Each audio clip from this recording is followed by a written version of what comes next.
एक बार एक राज नाम का लड़का था जो 12th क्लास में पढ़ता था। पढ़ने लिखने में राज का ज्यादा मन नहीं लगता था। राज के परिवार में वो, उसकी माँ, उसके पिताजी और उसका एक छोटा भाई था। कोरोना काल की वजह से राज के पिताजी जिस कंपनी में काम करते थे वो कंपनी बंद हो जाती है, जिससे राज के पिताजी का काम भी बंद हो जाता है। बची हुई जमा पूंजी से घर तो चलता है, लेकिन बीतते वक्त के साथ वो जमा पूंजी भी खत्म होने को थी। घर का बड़ा बेटा होने के कारण अब राज पर भी जिम्मेदारियां बढ़ रही थीं। राज, तुम्हारी पढ़ाई कैसी चल रही है? तुम्हारे बोर्ड एग्जाम्स आने वाले हैं ना? हाँ पापा, बढ़िया चल रही है। बेटा राज, अब तुम बड़े हो रहे हो, तुम्हें भी जिम्मेदारियां समझनी चाहिए। अब तुम्हारे पापा के पास भी काम नहीं बचा। एग्जाम्स खत्म होने के बाद तुम्हें भी कुछ काम करना पड़ेगा। क्या मम्मी यार, आप लोग भी शुरू हो जाते हो। अभी मुझे ये सब नहीं सोचना। फिर राज वहाँ से उठ के चला जाता है। भले ही राज वहाँ से उठ के आ जाता है, लेकिन उसके दिमाग में वो बात घूमती रहती है कि अब उसके भी खर्चे बढ़ रहे हैं और अब उसे भी पैसों की जरूरत है, जिसके लिए अब उसे भी काम करना पड़ेगा। ये सोचते सोचते राज पिज्जा वाले के ठेले पे पहुंच जाता है, जहां वो रोज पिज्जा खाया करता था, क्योंकि उसे पिज्जा बहुत अच्छा लगता था। लेकिन राज जब अपने जेब में हाथ डालता है तो उसके पास पैसे नहीं होते। बताओ बेटा, पिज्जा बना दूं? भैया, खाने का मन तो बहुत है, लेकिन आज पैसे नहीं हैं। आप ऐसा करो, पिज्जा बना दो, पैसे मैं बाद में चुका दूंगा। अरे चलो चलो, खूब समझता हूँ मैं। ऐसे लोग रोज आते हैं जो मुफ्त में खाकर भाग जाने की फिराक में आते हैं। मैं पागल नहीं हूँ जो फ्री में पिज्जा खिला दूं। चलो भागो यहाँ से, पता नहीं कहाँ कहाँ से आ जाते हैं। राज को पिज्जा वाले की बात सुनकर बहुत बुरा लगा। पिज्जा वाले की बात राज को झंझोड़ के रख देती है। उदास होकर राज एक स्कूल के पास जाकर बैठ जाता है। तभी उसके दिमाग में एक आइडिया आता है कि वो भी सबको पिज्जा बनाकर खिलाएगा। फिर राज अपने घर चला जाता है।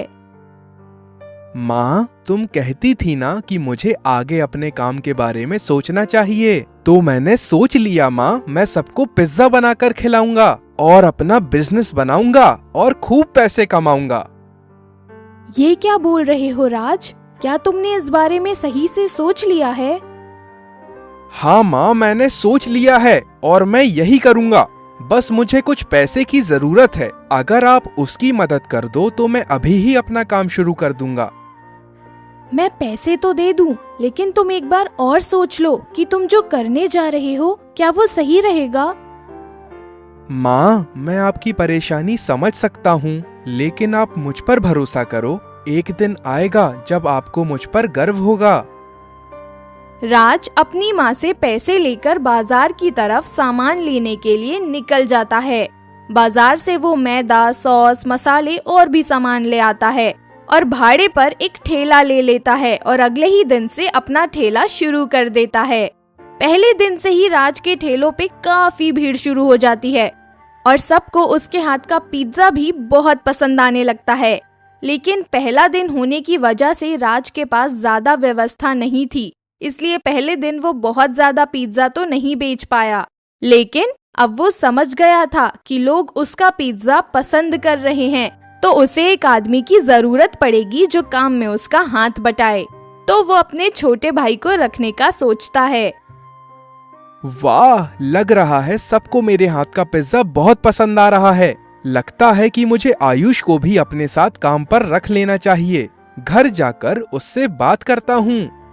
राज घर जाकर आयुष से, आयुष, कल से तुम मेरे साथ काम पर चलोगे। मुझे तुम्हारी मदद की जरूरत होगी काम में। ठीक है भैया, लेकिन मैं 1 बजे के बाद ही आ पाऊंगा, क्योंकि 12:30 बजे तक मेरा स्कूल रहता है। हाँ हाँ, पता है। उसके बाद दोनों भाई मिलकर पिज्जा बना बना कर लोगों को खिलाते हैं और उसी से पैसे कमाते हैं। धीरे धीरे दोनों भाई बहुत फेमस हो जाते हैं, लेकिन कहते हैं ना कि हमेशा सब कुछ अच्छा नहीं चलता।